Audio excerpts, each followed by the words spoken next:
ప్రియ చెల్లి, ఈరోజు నువ్వు ఎవరివైనా కావచ్చు, ఒక కుటుంబానికి కోడలిగా వెళ్ళినటువంటి మనము, నీ తల్లి ఇంట్లో ఉంటే నేను ఉండను, నీ తండ్రి ఇంట్లో ఉంటే నేను ఉండను, నేను తిరగను అని చెప్పొద్దు. మనం నిన్ను వలె నీ పొరుగు వారిని ప్రేమించు అని దేవుని వాక్యం సెలవిస్తుంది.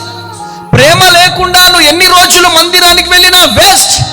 ఒకవేళ అత్తవి కావచ్చు, అత్తగాను ఉండొచ్చు, నీ కోడలు ఉంటే నేను ఉండను అని చెప్పడానికి వీల్లేదు. కోడల్ని కూడా నువ్వు ప్రేమించాలి.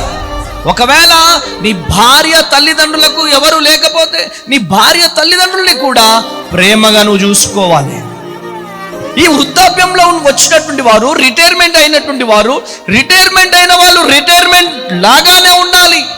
కోడల మీద పెత్తనం చేస్తా, కొడుకు మీద పెత్తనం చేస్తా అంటే వారు పడతారన్నో.